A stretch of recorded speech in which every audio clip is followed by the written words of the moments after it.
ਵਾਹਿਗੁਰੂ ਜੀ ਕੀ ਫਤਿਹ। Begin ਬਿਨਾਸਨ ਸੋਏ।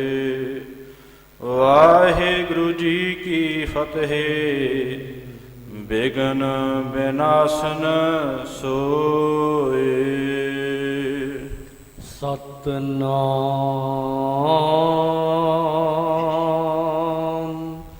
ਸ਼੍ਰੀ ਵਾਹਿਗੁਰੂ ਜੀ। ਉਤਲਾਵਤ ਨਰ ਬਸ ਨਾ ਬਸਾਵੈ, ਨਿਕਟ ਨ ਹੋਤ ਇਤੇ ਉਤ ਜਾਵੈ। ਪਹੁੰਚਿਓ ਨਹੀਂ ਨਿਕਾਸਨ ਵਾਰੋ, ਦੂਰ ਹਟੇ ਕੁਛ ਚੱਲਿਓ ਨ ਚਾਰੋ।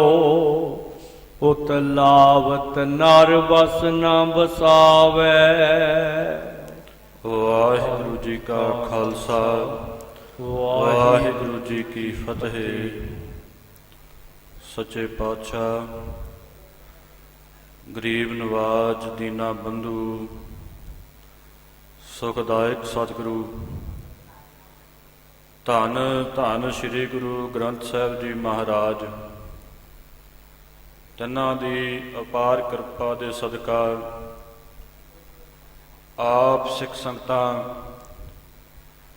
ਪੰਥ ਦੇ ਸਿਰਮੌਰ ਅਸਥਾਨ ਸਿਰਮੌਰ ਧਰਤ ਦੇ ਉੱਤੇ ਆ ਕੇ ਦਰਸ਼ਨ ਪ੍ਰਸ਼ਨ ਕਰ ਰਹੇ ਹੋ। ਖਾਲਸਾ ਜੀ, ਇਸ ਧਰਤ ਦੇ ਕਣ ਕਣ ਦੇ ਅੰਦਰ ਇਤਿਹਾਸ ਸਮੋਇਆ ਹੋਇਆ ਹੈ। ਇਸ ਧਰਤੀ ਦੇ ਉੱਤੇ ਧੰਨ ਸਤਿਗੁਰੂ ਸ੍ਰੀ ਗੁਰੂ ਤੇਗ ਬਹਾਦਰ ਸਾਹਿਬ ਜੀ ਮਹਾਰਾਜ ਜੀ ਦੇ ਕੋਲ ਫਰਿਆਦੀ ਹੋ ਕੇ ਆਏ ਮਜਲੂਮ ਨਿਮਾਣਿਆਂ ਦੀ ਬੇਨਤੀ ਸੁਣ ਕੇ ਸਤਿਗੁਰੂ ਜੀ ਇਸ ਅਸਥਾਨ ਤੋਂ ਆਪਣਾ ਬਲੀਦਾਨ ਦੇਣ ਦੇ ਲਈ ਦਿੱਲੀ ਵੱਲ ਗਏ। ਇਸ ਧਰਤੀ ਦੇ ਉੱਤੇ ਧੰਨ ਸਤਿਗੁਰੂ ਸ੍ਰੀ ਗੁਰੂ ਗੋਬਿੰਦ ਸਿੰਘ ਸਾਹਿਬ ਜੀ ਮਹਾਰਾਜ ਜੀ ਨੇ ਆਪਣੇ ਪਿਤਾ ਗੁਰਦੇਵ ਜੀ ਦਾ ਸੀਸ ਇਸ ਧਰਤੀ ਦੇ ਉੱਪਰ ਸੰਸਕਾਰ ਕੀਤਾ। ਸਤਿਗੁਰੂ ਜੀ ਨੇ ਮਜਲੂਮ ਨਿਮਾਣਿਆਂ, ਇਹਨਾਂ ਨਿਤਾਣਿਆਂ ਦੇ ਵਿੱਚ ਅਣਖ ਤੇ ਗੈਰਤ ਭਰਨ ਦੇ ਲਈ ਰਣਜੀਤ ਨਗਾਰੇ ਦੇ ਉੱਪਰ ਅਸਮਾਨ ਗੂੰਜੀਆਂ ਚੋਟਾਂ ਲਵਾਈਆਂ। ਰਣ ਸਿੰਘਿਆਂ ਦੇ ਨਾਦ ਇਸ ਅਸਥਾਨਾਂ ਦੇ ਉੱਪਰ ਵੱਜੇ ਨੇ। ਸਤਿਗੁਰੂ ਜੀ ਨੇ ਕਿਰਪਾ ਕਰਕੇ ਮਜਲੂਮਾਂ ਦੇ ਵਿੱਚ ਅਣਖ ਗੈਰਤ ਭਰਨ ਦੇ ਲਈ ਇਸ ਅਸਥਾਨ ਦੇ ਉੱਪਰ ਅੰਮ੍ਰਿਤ ਦੀ ਦਾਤ ਬਖਸ਼ਿਸ਼ ਕੀਤੀ।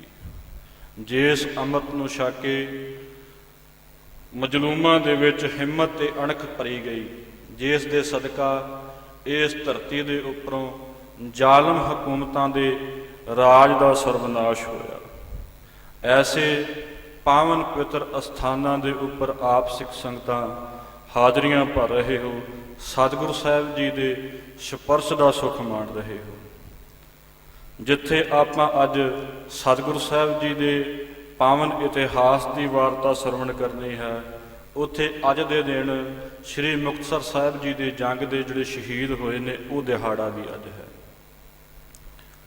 ਧੰਨ ਸਤਿਗੁਰੂ ਸ੍ਰੀ ਗੁਰੂ ਗੋਬਿੰਦ ਸਿੰਘ ਸਾਹਿਬ ਜੀ ਮਹਾਰਾਜ ਜਦੋਂ ਇਸ ਅਸਥਾਨ ਦੇ ਉੱਪਰੋਂ ਸਤਿਗੁਰੂ ਸਾਹਿਬ ਜੀ ਰੁਖਸਤ ਹੋਏ ਨੇ, ਜੰਗਾਂ ਮੈਦਾਨਾਂ ਦੇ ਵਿੱਚੋਂ ਸਤਿਗੁਰੂ ਸਾਹਿਬ ਜੀ ਚੱਲਦੇ ਚੱਲਦੇ ਰਾਮੇਆਣੇ ਦੀ ਧਰਤੀ ਤੇ ਪਹੁੰਚੇ। ਰਾਮੇਆਣੇ ਦੀ ਧਰਤੀ ਦੇ ਉੱਤੇ ਮਾਝੇ ਦੀਆਂ ਕੁਝ ਪੰਚਾਇਤਾਂ ਆਈਆਂ। ਆ ਕੇ ਬੇਨਤੀ ਕੀਤੀ, ਸਤਿਗੁਰੂ ਸਾਹਿਬ ਜੀ ਦੇ ਨਾਲ ਅਫਸੋਸ ਜ਼ਾਹਰ ਕੀਤਾ ਕਿ ਸਤਿਗੁਰੂ ਜੀ, ਤੁਹਾਡੇ ਵੱਡੇ ਸਾਹਿਬਜ਼ਾਦੇ ਮਾਤਾ ਗੁਜਰ ਕੌਰ ਜੀ ਛੋਟੇ ਸਾਹਿਬਜ਼ਾਦੇ ਸ਼ਹੀਦ ਹੋ ਗਏ ਨੇ, ਸਾਨੂੰ ਬਹੁਤ ਅਫਸੋਸ ਹੈ। ਸਾਡੀ ਤੁਹਾਡੇ ਅੱਗੇ ਬੇਨਤੀ ਹੈ, ਅਰਦਾਸ ਹੈ, ਹੁਣ ਆਪ ਜੀ ਕੁਝ ਸਮਾਂ ਸ਼ਾਂਤੀ ਕਰ ਲਓ। ਆਪਾਂ ਹਕੂਮਤ ਦੇ ਨਾਲ ਸੰਧੀ ਕਰ ਲਈਏ, ਅਸੀਂ ਤੁਹਾਡਾ ਹਕੂਮਤ ਦੇ ਨਾਲ ਮੇਲ ਕਰਾ ਦਿੰਦੇ। ਸਤਿਗੁਰੂ ਜੀ ਪਹਿਲਾਂ ਇਹਨਾਂ ਪੰਚਾਇਤਾਂ ਦੀਆਂ ਗੱਲਾਂ ਨੂੰ ਸੁਣਦੇ ਰਹੇ। ਫਿਰ ਸਤਿਗੁਰੂ ਜੀ ਵੀਰ ਰਸ ਦੇ ਵਿੱਚ ਆ ਕੇ ਕਹਿਣ ਲੱਗੇ, ਸਲਾਹ ਦੇ ਮਸ਼ਵਰੇ ਦੇਣ ਵਾਲਿਓ, ਤੁਸੀਂ ਉਦਣ ਕਿੱਥੇ ਸੀ ਜਦਣ ਸਾਡੇ ਜਿਹੜੇ ਸਪੁੱਤਰ ਨੇ ਉਹਨਾਂ ਨੂੰ ਸ਼ਹੀਦ ਕੀਤਾ ਜਾ ਰਿਹਾ ਸੀ। ਉਸ ਦਿਨ ਤੁਸੀਂ ਕਿੱਥੇ ਸੀ ਜਦੋਂ ਸਾਡੇ ਬਜ਼ੁਰਗ ਮਾਤਾ ਨੂੰ ਉਸ ਫਤਿਹਗੜ੍ਹ ਸਾਹਿਬ ਦੀ ਧਰਤੀ ਦੇ ਉੱਪਰ ਕੈਦ ਕੀਤਾ ਗਿਆ ਸੀ। ਸਾਡਾ ਹਕੂਮਤ ਦੇ ਨਾਲ ਹੁਣ ਕੋਈ ਵੀ ਮਸ਼ਵਰਾ ਨਹੀਂ ਹੈ, ਸਲਾਹ ਨਹੀਂ ਹੈ। ਸਤਿਗੁਰੂ ਜੀ ਦੇ ਰੋਹ ਭਰੇ ਬਚਨ ਸੁਣ ਕੇ, ਵੀਰ ਰਸ ਭਰੇ ਬਚਨ ਸੁਣ ਕੇ ਪੰਚਾਇਤਾਂ ਨੇ ਫਿਰ ਸਤਿਗੁਰੂ ਸਾਹਿਬ ਜੀ ਦੇ ਅੱਗੇ ਬੇਨਤੀ ਕੀਤੀ ਕਿ ਸਤਿਗੁਰੂ ਜੀ ਫਿਰ ਤੁਹਾਡੀ ਸਾਡੇ ਨਾਲ ਨਹੀਂ ਬਣਨੀ, ਸਾਡੀ ਤੁਹਾਡੇ ਨਾਲ ਬਣ ਨਹੀਂ ਆਵੇਗੀ। ਅੱਜ ਤੋਂ ਤੁਸੀਂ ਸਾਡੇ ਗੁਰੂ ਨੇ ਤੇ ਅਸੀਂ ਤੁਹਾਡੇ ਸਿੱਖ ਨਹੀਂ। ਸਤਿਗੁਰੂ ਜੀ ਨੇ ਉਸ ਵੇਲੇ ਪੰਚਾਇਤਾਂ ਨੂੰ ਕਿਹਾ ਕਿ ਬਦਾਵਾ ਲਿਖ ਕੇ ਦੇ ਦਿਓ। ਉਸ ਰਾਮੇਆਣੇ ਦੀ ਧਰਤੀ ਦੇ ਉੱਪਰ ਮਾਝੇ ਦੀਆਂ ਪੰਚਾਇਤਾਂ ਨੇ ਬਦਾਵਾ ਲਿਖ ਕੇ ਦਿੱਤਾ। ਜਦੋਂ ਇਸ ਬਦਾਵੇ ਬਾਰੇ ਮਾਤਾ ਭਾਗ ਕੌਰ ਜੀ ਨੂੰ, ਭਾਈ ਮਹਾਂ ਸਿੰਘ ਨੂੰ ਪਤਾ ਲੱਗਾ, ਉਹ ਫਿਰ ਬਹੁਤ ਵੀਰ ਰਸ ਦੇ ਵਿੱਚ ਆ ਗਏ। ਪੰਚਾਇਤਾਂ ਤੋਂ ਵੱਖਰੇ ਹੋ ਕੇ ਗਿਣਤੀ ਦੇ ਕੁਝ ਸਿੱਖ ਲੈ ਕੇ ਸਤਿਗੁਰੂ ਸਾਹਿਬ ਜੀ ਦੇ ਮਗਰ ਚੱਲ ਪਏ। ਅੱਗੇ ਸ੍ਰੀ ਮੁਕਤਸਰ ਸਾਹਿਬ ਦੀ ਧਰਤੀ ਦੇ ਉੱਪਰ ਪਹੁੰਚੇ। ਸੰਖੇਪ ਦੇ ਵਿੱਚ ਬੇਨਤੀ ਕਰਦਾ ਜਾਵਾਂ, ਸਤਿਗੁਰੂ ਸਾਹਿਬ ਜੀ ਨੇ ਉਸ ਵੇਲੇ ਮੁਕਤਸਰ ਸਾਹਿਬ ਦੀ ਧਰਤੀ ਦੇ ਉੱਪਰ ਜਿੱਥੇ ਇੱਕ ਤਲਾਅ ਸੀ, ਉਸ ਦੇ ਆਲੇ ਦੁਆਲੇ ਡੇਰਾ ਕੀਤਾ ਹੋਇਆ ਸੀ। ਇਹਨਾਂ ਸਿੱਖਾਂ ਨੇ ਜਾ ਕੇ ਬਾਹਰ ਉਸ ਨਗਰ ਤੋਂ ਬਾਹਰ ਹੀ ਡੇਰੇ ਕਰ ਲਏ। ਮੁਗਲ ਫੌਜਾਂ ਆਈਆਂ, ਮੁਗਲਾਂ ਦੇ ਨਾਲ ਰਣ ਦੇ ਮੈਦਾਨ ਦੇ ਵਿੱਚ ਲੋਹਾ ਲੈਂਦਿਆਂ ਹੋਇਆਂ, ਆਹੂ ਲਾਉਂਦਿਆਂ ਹੋਇਆਂ ਉਸ ਰਣ ਤੱਤੇ ਦੇ ਵਿੱਚ ਇਸ ਗਿਣਤੀ ਦੇ ਸਿੱਖ ਸ਼ਹੀਦ ਹੋ ਗਏ। ਸਤਿਗੁਰੂ ਸਾਹਿਬ ਜੀ ਨੂੰ ਜਦੋਂ ਪਤਾ ਲੱਗਾ, ਸਤਿਗੁਰੂ ਸਾਹਿਬ ਜੀ ਟਿੱਬੇ ਦੇ ਉੱਪਰੋਂ ਉਤਰ ਕਰਕੇ ਘੋੜੇ ਦੇ ਉੱਪਰ ਅਸਵਾਰ ਹੋ ਕੇ ਜੰਗ ਦੇ ਮੈਦਾਨ ਦੇ ਵਿੱਚ ਆਏ। ਜੰਗ ਦੇ ਮੈਦਾਨ ਦੇ ਵਿੱਚ ਆ ਕੇ ਸਤਿਗੁਰੂ ਜੀ ਨੇ ਆਪਣੇ ਪਿਆਰੇ ਸਿੱਖਾਂ ਨੂੰ ਵਰ ਦੇਣੇ ਸ਼ੁਰੂ ਕੀਤੇ। ਇਹ ਮੇਰਾ 5 ਹਜ਼ਾਰੀ, ਇਹ ਮੇਰਾ 10 ਹਜ਼ਾਰੀ। ਸਤਿਗੁਰੂ ਜੀ ਨੇ ਸਿੱਖਾਂ ਨੂੰ ਪਿਆਰ ਦੇ ਨਾਲ, ਪ੍ਰੇਮ ਦੇ ਨਾਲ ਵਰ ਦਿੱਤੇ। ਦਰਗਾਹ ਦੇ ਵਿੱਚ ਸਤਿਗੁਰੂ ਜੀ ਨੇ ਸਿੱਖਾਂ ਨੂੰ ਸਥਾਨ ਪ੍ਰਦਾਨ ਕੀਤਾ। ਅੱਗੇ ਚੱਲਦੇ ਚੱਲਦੇ ਸਤਿਗੁਰੂ ਸਾਹਿਬ ਜੀ ਉੱਥੇ ਆ ਗਏ ਜਿੱਥੇ ਭਾਈ ਮਹਾਂ ਸਿੰਘ ਜੀ ਸਿਸਕ ਰਹੇ ਸਨ। ਭਾਈ ਮਹਾਂ ਸਿੰਘ ਜੀ ਦਾ ਸੀਸ ਸਤਿਗੁਰੂ ਜੀ ਨੇ ਆਪਣੇ ਗੋਡੇ ਦੇ ਉੱਤੇ ਰੱਖਿਆ। ਗੋਡੇ ਦੇ ਉੱਪਰ ਰੱਖ ਕੇ ਸਤਿਗੁਰੂ ਜੀ ਨੇ ਆਪਣੇ ਪਾਵਨ ਪਿੱਤਰ ਪੱਲੇ ਦੇ ਨਾਲ ਸਤਿਗੁਰੂ ਜੀ ਨੇ ਭਾਈ ਮਹਾਂ ਸਿੰਘ ਦੇ ਸੀਸ ਨੂੰ ਪੂੰਝਿਆ। ਜੋ ਮੂੰਹ ਰਣ ਦੇ ਮੈਦਾਨ ਦੇ ਵਿੱਚ ਲੜਦਿਆਂ ਹੋਇਆਂ, ਜੰਗ ਕਰਦਿਆਂ ਹੋਇਆਂ ਖੂਨ ਦੇ ਨਾਲ ਰੰਗਿਆ ਗਿਆ ਸੀ, ਉਹ ਪਾਵਨ ਸੀਸ ਸਤਿਗੁਰੂ ਜੀ ਨੇ ਆਪਣੇ ਪਾਵਨ ਪਵਿੱਤਰ ਹਜੂਰੀਏ ਦੇ ਨਾਲ ਪੂੰਝਿਆ। ਭਾਈ ਮਹਾਂ ਸਿੰਘ ਨੇ ਅੱਖਾਂ ਖੋਲੀਆਂ।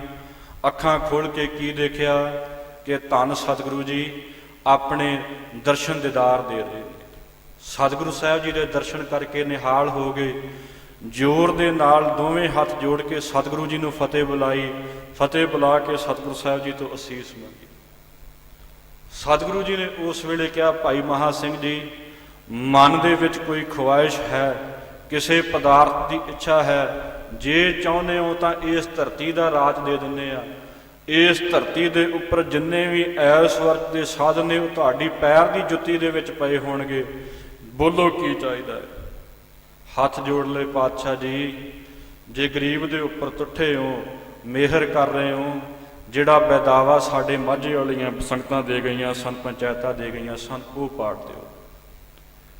ਸਤਿਗੁਰੂ ਜੀ ਨੇ ਖੁਸ਼ ਹੋ ਕੇ ਤਰੁੱਠ ਕੇ ਕਿ ਆਪਣੇ ਲਈ ਕੁਝ ਨਹੀਂ ਮੰਗਿਆ। ਸਤਿਗੁਰੂ ਜੀ ਨੇ ਉਹ ਬਦਾਵਾ ਆਪਣੇ ਪਾਵਨ ਹੱਥਾਂ ਦੇ ਨਾਲ ਪਾੜ ਦਿੱਤਾ। ਸੰਗਤ ਜੀ, ਜੇ ਮਾਝੇ ਦੇ ਵਿੱਚ ਸਿੱਖੀ ਹੈ ਤੇ ਉਹ ਭਾਈ ਮਹਾਂ ਸਿੰਘ ਜੀ ਦੀ ਦੇਣ ਹੈ। ਜੇ ਮਾਝਾ ਸਿੱਖਾਂ ਵਾਲਾ ਵੱਜਦਾ ਹੈ, ਗੁਰੂ ਵਾਲਾ ਵੱਜਦਾ ਹੈ, ਇਹ ਭਾਈ ਮਹਾਂ ਸਿੰਘ ਦੀ ਕੁਰਬਾਨੀ ਆ, ਜਿਨ੍ਹਾਂ ਨੇ ਆਪਣੇ ਲਈ ਕੁਝ ਨਹੀਂ ਮੰਗਿਆ, ਮਾਝੇ ਦੇ ਵਿੱਚ ਸਤਿਗੁਰੂ ਸਾਹਿਬ ਜੀ ਦੀ ਸਿੱਖੀ ਰੱਖ ਲਈ। ਐਸੇ ਆਪਾਂ ਸ਼ਹੀਦਾਂ ਨੂੰ, ਧੰਨ ਸਤਿਗੁਰੂ ਸਾਹਿਬ ਜੀ ਜਿਹੜੇ ਗਰੀਬ ਨਵਾਜ ਨੇ, ਕੀਤੇ ਹੋਏ ਗੁਨਾਹਾਂ ਨੂੰ ਮਾਫ ਕਰਨ ਵਾਲੇ ਨੇ, ਐਸੇ ਸਤਿਗੁਰੂ ਧੰਨ ਸ਼੍ਰੀ ਗੁਰੂ ਗੋਬਿੰਦ ਸਿੰਘ ਸਾਹਿਬ ਜੀ ਮਹਾਰਾਜ, ਤੇ ਧੰਨ ਪਿਆਰੇ ਜਿਹੜੇ ਸਤਿਗੁਰੂ ਜੀ ਦੇ ਜਿਨ੍ਹਾਂ ਨੇ ਆਪਣਾ ਆਪ ਨਿਸ਼ਾਵਰ ਕਰਕੇ ਆਪਣਾ ਭਰੋਸਾ ਕਾਇਮ ਰਖਾਉਣ ਦੇ ਲਈ ਸਤਿਗੁਰੂ ਸਾਹਿਬ ਜੀ ਤੋਂ ਆਪਣਾ ਆਪ ਕੁਰਬਾਨ ਕਰ ਦਿੱਤਾ। ਐਸੇ ਸ਼ਹੀਦਾਂ ਦੀ ਸ਼ਹਾਦਤ ਨੂੰ ਆਪਾਂ ਨਤਮਸਤਕ ਹੋ ਰਹੇ ਹਾਂ। ਸਾਰੇ ਸ਼ਰਧਾ ਦੇ ਫੁੱਲ ਭੇਟ ਕਰ ਰਹੇ ਹਾਂ। ਲੱਖ ਲੱਖ ਵਾਰ ਉਹਨਾਂ ਸ਼ਹੀਦਾਂ ਦੀ ਸ਼ਹਾਦਤ ਨੂੰ ਪ੍ਰਣਾਮ। ਹੁਣ ਆਓ, ਜਿਵੇਂ ਸਤਿਗੁਰੂ ਸਾਹਿਬ ਜੀ ਦਾ ਇਤਿਹਾਸ ਪਿਛਲੇ ਪ੍ਰਸੰਗਾਂ ਦੇ ਵਿੱਚ ਆਪਾਂ ਸਰਵਣ ਕਰ ਰਹੇ ਸੀ ਕਿ ਕਿਵੇਂ ਧੰਨ ਸਤਿਗੁਰੂ ਸ੍ਰੀ ਗੁਰੂ ਅਰਜਨ ਦੇਵ ਸਾਹਿਬ ਜੀ ਮਹਾਰਾਜ ਜੀ ਨੂੰ ਗੁਰਤਾ ਗੱਦੀ ਪ੍ਰਾਪਤ ਹੋਈ। ਗੁਰਤਾ ਗੱਦੀ ਦੀ ਜਦੋਂ ਸਤਿਗੁਰੂ ਸਾਹਿਬ ਜੀ ਨੂੰ ਦਸਤਾਰਬੰਦੀ ਹੋਈ, ਪ੍ਰਿਥੀ ਚੰਦ ਜੀ ਬੜੇ ਸਾੜੇ ਦੇ ਵਿੱਚ ਆਏ। ਸਾੜੇ ਦੇ ਵਿੱਚ ਆਇਆ ਹੋਇਆਂ ਨੇ ਹਕੂਮਤ ਦੇ ਦਰਬਾਰ ਦੇ ਵਿੱਚ ਪੁਕਾਰ ਕੀਤੀ ਕਿ ਇਸ ਦਸਤਾਰ ਦੇ ਉੱਪਰ ਮੇਰਾ ਹੱਕ ਬਣਦਾ ਹੈ। ਹਕੂਮਤ ਦੇ ਅੱਗੇ ਕੀਤੀ ਹੋਈ ਪੁਕਾਰ ਨੂੰ ਸੁਣ ਕੇ ਸੁਲਹੀ ਖਾਨ ਚੜ੍ਹ ਕੇ ਆਇਆ ਹੈ ਆਪਣੇ ਮਿੱਤਰ ਦੀ ਹਮਾਇਤ ਦੇ ਲਈ। ਉਸ ਨੇ ਆ ਕੇ ਕੋਠੇ ਗ੍ਰਾਮ ਦੇ ਵਿੱਚ ਜਿਸ ਨਗਰ ਨੂੰ ਚੰਦੂ ਨੇ ਇਸ ਪ੍ਰਿਥੀ ਚੰਦ ਨੂੰ ਲਿਖ ਕੇ ਦਿੱਤਾ ਸੀ, ਉਸ ਨਗਰ ਦੇ ਬਾਹਰ ਆਉਣਾ ਕੀਤਾ। ਨਗਰ ਦੀ ਇੱਕ ਮੰਜ਼ਿਲ ਤੋਂ ਪਹਿਲਾਂ ਉਸ ਨੇ ਆਪਣੇ ਹਲਕਾਰੇ ਭੇਜੇ ਕਿ ਜਾ ਕੇ ਸੁਨੇਹਾ ਦੇ ਦਿਓ ਕਿ ਤੇਰਾ ਮਿੱਤਰ ਆਇਆ ਹੈ। ਆਪਣੇ ਮਿੱਤਰ ਦੀ ਆਉਣ ਦੀ ਖੁਸ਼ੀ ਦੇ ਵਿੱਚ ਪ੍ਰਿਥੀ ਚੰਦ ਦੀ ਨਗਰ ਤੋਂ ਬਾਹਰ ਗਏ ਨੇ। ਆਪਣੇ ਨਾਲ ਬੜੇ ਮਨੁੱਖ ਲਏ ਨੇ ਕਿ ਮੈਂ ਜਾ ਕੇ ਆਪਣੇ ਮਿੱਤਰ ਸੁਲਹੀ ਖਾਨ ਦਾ ਆਦਰ ਕਰਾਂ, ਸਤਿਕਾਰ ਕਰਾਂ, ਮਾਣ ਕਰਾਂ। ਬਹੁਤ ਜ਼ਿਆਦਾ ਧਨ ਲਿਆ ਹੈ, ਨਾਲ ਹੀ ਬਹੁਤ ਜ਼ਿਆਦਾ ਘੋੜਿਆਂ ਦੇ ਲਈ ਘਾਹ ਪੱਠਾ ਆਦਿਕ ਲੈ ਕੇ ਅੱਗੇ ਉਸ ਦੇ ਸਤਿਕਾਰ ਦੇ ਲਈ ਗਏ ਨੇ। ਜਾ ਕੇ ਦੋਵੇਂ ਆਪਸ ਦੇ ਵਿੱਚ ਗਲਵਕੜੀ ਸਾਂਝ ਕੀਤੀ। ਗਲਵਕੜੀ ਦੀ ਸਾਂਝ ਕਰਕੇ ਆਪਸ ਦੇ ਵਿੱਚ ਦੋਵੇਂ ਪਰਸਪਰ ਮਿਲੇ ਨੇ। ਫਿਰ ਦੋਵੇਂ ਜਾਣੇ ਇਕੱਠੇ ਇੱਕ ਇਕਾਂਤ ਅਸਥਾਨ ਦੇ ਉੱਪਰ ਗਏ ਨੇ। ਉਸ ਅਸਥਾਨ ਦੇ ਉੱਪਰ ਜਾ ਕੇ ਇਹਨਾਂ ਨੇ ਆਪਸ ਦੇ ਵਿੱਚ ਸਲਾਹ ਕੀਤੀ ਹੈ ਕਿ ਹੇ ਭਰਾਤਾ ਪ੍ਰਿਥੀ ਚੰਦ ਜੀ ਨੇ ਪੁੱਛਿਆ ਕਿ ਹੇ ਸਖੇ, ਜਿਸ ਕੰਮ ਦੇ ਲਈ ਤੂੰ ਆਇਆ ਹੈ ਉਸ ਕੰਮ ਦਾ ਕੀ ਬਣਿਆ? ਸੁਲਹੀ ਖਾਨ ਕਹਿਣ ਲੱਗਾ, ਪ੍ਰਿਥੀ ਚੰਦ ਜੀ, ਜਿਸ ਕੰਮ ਨੂੰ ਮੈਂ ਆਇਆ ਨਾ, ਇਹ ਕੰਮ ਤੇ ਪਹਿਲਾਂ ਹੀ ਹੋ ਜਾਣਾ ਸੀ, ਪਰ ਉਸ ਵੇਲੇ ਤੁਹਾਡੇ ਭਰਾਤਾ ਵਡਾਲੀ ਨਗਰ ਨੂੰ ਚਲੇ ਗਏ ਸਨ, ਇਸ ਕਰਕੇ ਉਹਨਾਂ ਨੂੰ ਮੈਂ ਮਾਰ ਨਹੀਂ ਸਕਿਆ। ਐਸੇ ਬਚਨ ਸਤਿਗੁਰੂ ਜੀ ਦੇ ਪ੍ਰਤੀ ਕਰ ਰਿਹਾ ਹੈ। ਪ੍ਰਿਥੀ ਚੰਦ ਨੇ ਕਿਹਾ ਕਿ ਹੁਣ ਇਸ ਵਾਰ ਕੀ ਕਰੋਗੇ? ਕਹਿਣ ਲੱਗਾ ਕਿ ਇਸ ਵਾਰ ਸਤਿਗੁਰੂ ਜੀ ਨੂੰ ਬੰਨ੍ਹ ਕੇ ਲੈ ਜਾਵਾਂਗੇ, ਜਾ ਕੇ ਉੱਥੇ ਕਿਲੇ ਦੇ ਵਿੱਚ ਕੈਦ ਕਰ ਲਵਾਂਗੇ। ਕੈਦ ਕਰਕੇ ਫਿਰ ਹਕੂਮਤ ਦਾ ਰੁਖ ਦੇਖਾਂਗੇ ਕਿ ਹਕੂਮਤ ਕਹਿੰਦੀ ਕੀ ਹੈ। ਹਕੂਮਤ ਦੇ ਰੁਖ ਨੂੰ ਵੇਖ ਕੇ ਫਿਰ ਜਿਵੇਂ ਵੀ ਬਣ ਆਵੇਗਾ ਇਹਨਾਂ ਨੂੰ ਮਾਰ ਦੇਵਾਂਗੇ।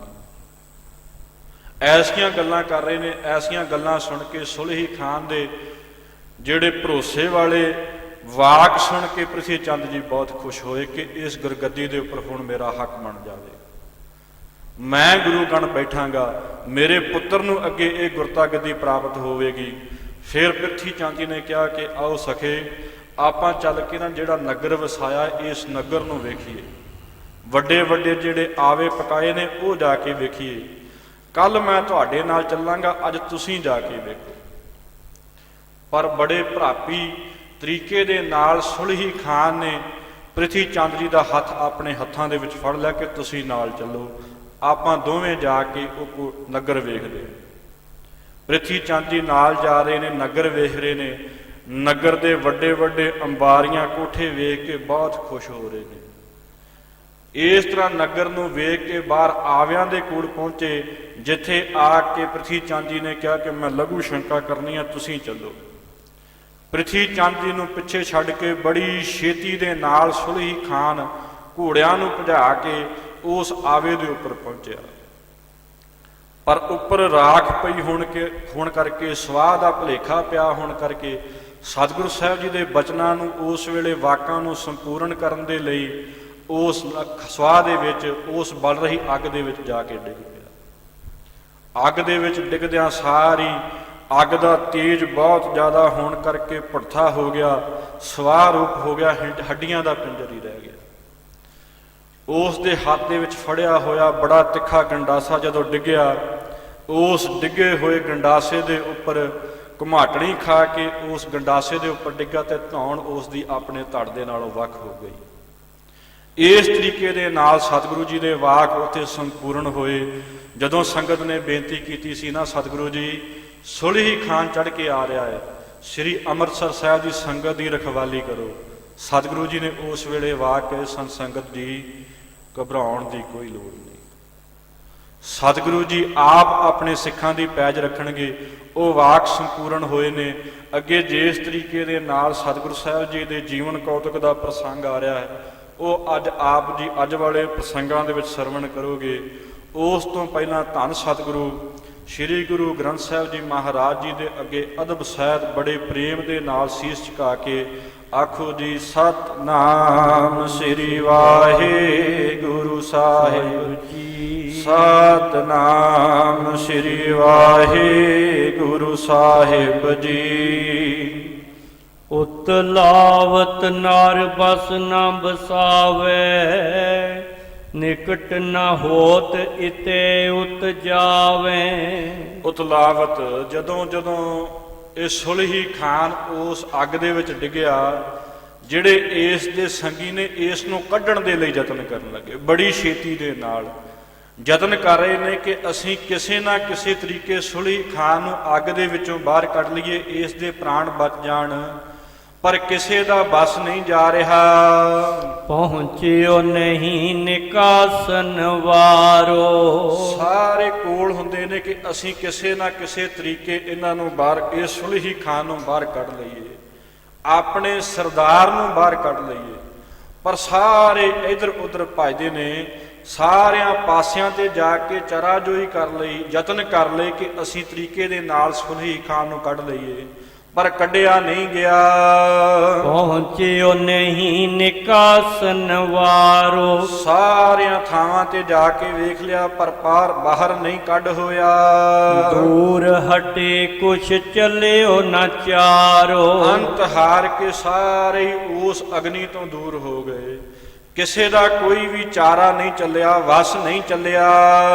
ਆਪ ਜਲਨ ਤੇ ਗਾਤ ਬਚਾਵੇ, ਜਦੋਂ ਬਚਾਉਣ ਦਾ ਯਤਨ ਕਰ ਰਹੇ ਨੇ ਕਿ ਕਿਸੇ ਨਾ ਕਿਸੇ ਤਰੀਕੇ ਸੁਲਹੀ ਖਾਨ ਨੂੰ ਬਚਾ ਲਈਏ, ਪਰ ਆਪਣੇ ਆਪ ਦਾ ਵੀ ਡਰ ਲੱਗਦਾ ਹੈ ਕਿਧਰੇ ਅਸੀਂ ਨਾ ਸੜ ਜਾਈਏ। ਅੱਗ ਦਾ ਤੇਜ ਬਹੁਤ ਹੈ, ਅੱਗ ਬਹੁਤ ਤੇਜ਼ ਹੈ, ਕਿਤੇ ਇਸ ਅੱਗ ਦੇ ਵਿੱਚ ਛੂਹਣ ਦੇ ਨਾਲ ਅਸੀਂ ਆਪਣਾ ਆਪ ਨਾ ਸੜਾ ਲਈਏ। ਇਹ ਸੋਚ ਕੇ ਸਾਰੇ ਦੂਰ ਹੋ ਗਏ। ਸੋ ਜਲ ਗਇਓ ਨ ਕੋ ਨਿਕਸਾਵੇ, ਉਹ ਸੁਲਹੀ ਖਾਨ ਜਦੋਂ ਕਿਸੇ ਤੋਂ ਕੱਢਿਆ ਨਾ ਗਿਆ ਤੇ ਉਹ ਆਪ ਹੀ ਉਸ ਅੱਗ ਦੇ ਵਿੱਚ ਸੜ ਗਿਆ। ਰੋਦਤ ਊਚੇ ਕਰਤ ਪੁਕਾਰੂ, ਜਿਹੜੇ ਸੁਲਹੀ ਖਾਨ ਦੇ ਹੋਰ ਲੋਕੇ ਜਿਹੜੇ ਲਾਗੇ ਉਸ ਦੇ ਮੁਸਾਹਿਬ ਨੇ, ਸੰਗੀ ਨੇ, ਉਸ ਦੇ ਸੈਨਿਕ ਨੇ ਉੱਚੀ ਉੱਚੀ ਰੋਕ ਕੇ ਪੁਕਾਰਾਂ ਕਰ ਰਹੇ ਹਨ।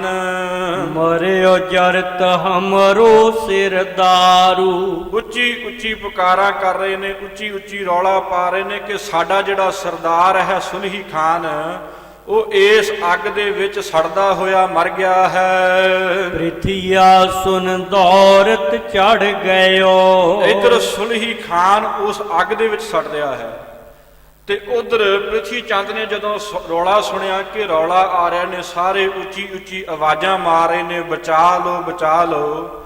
ਇਹ ਰੌਲਾ ਸੁਣ ਕੇ ਪ੍ਰਿਥੀ ਚੰਦ ਜੀ ਬੜੀ ਛੇਤੀ ਦੇ ਨਾਲ ਭੱਜ ਕੇ ਆਏ ਹਨ। ਕਰਿਓ ਬਿਲੋਕਨ ਪੁਰਥਾ ਪਇਓ, ਛੇਤੀ ਦੇ ਨਾਲ ਆ ਕੇ ਵੇਖਿਆ ਹੈ, ਕੀ ਵੇਖਿਆ ਕਿ ਜਿਹੜਾ ਮੇਰਾ ਸਖਾ ਹੈ, ਮੇਰਾ ਮਿੱਤਰ ਹੈ ਸੁਲਹੀ ਖਾਨ, ਉਹ ਅੱਗ ਦੇ ਵਿੱਚ ਸੜ ਕੇ ਭੜਥਾ ਹੀ ਬਣ ਗਿਆ ਹੈ। ਵੱਡੇ ਯਤਨ ਤੇ ਤਬ ਨਿਕਸਾਵਾ, ਫੇਰ ਬੜੇ ਯਤਨ ਕੀਤੇ, ਅੱਗ ਵੀ ਠੰਡੀ ਕੀਤੀ, ਯਤਨਾਂ ਨੂੰ ਕਰ ਕਰਕੇ ਉਸ ਅੱਗ ਦੇ ਵਿੱਚੋਂ ਸੁਲਹੀ ਖਾਨ ਦਾ ਪਿੰਜਰ ਬਾਹਰ ਕੱਢਿਆ। ਚਰਬੀ ਸੇਤ ਦੇਹ ਦਰਸਾਵਾ, ਸਾਰੇ ਸਰੀਰ ਦੀ ਜਿਹੜੀ ਚਰਬੀ ਸੀ ਉਹ ਸੜ ਗਈ ਸੀ, ਸਵਾਰੂਪ ਹੀ ਹੋ ਗਿਆ। ਗੁਰਬਾਣੀ ਦੇ ਫਰਮਾਨ ਦੇ ਅਨੁਸਾਰ ਉਸ ਦੇ ਪਿੰਜਰ ਨੂੰ ਹੀ ਬਾਹਰ ਕੱਢਿਆ ਗਿਆ।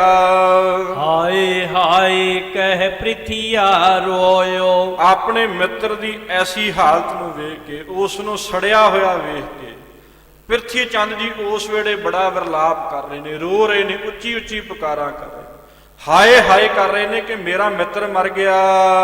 ਕਾਰਨ ਕੌਣ ਅਚਾਨਕ ਹੋਇਓ, ਉਸ ਰੋਣੀ ਆਵਾਜ਼ ਦੇ ਵਿੱਚ ਸੁਲਹੀ ਖਾਨ ਦੇ ਸੰਗੀਆਂ ਨੂੰ ਪੁੱਛ ਰਹੇ ਨੇ ਕਿ ਕੀ ਕਾਰਨ ਹੋਇਆ, ਕਿਵੇਂ ਇਹ ਅਚਾਨਕ ਹੀ ਭਾਣਾ ਵਾਪਰ ਗਿਆ।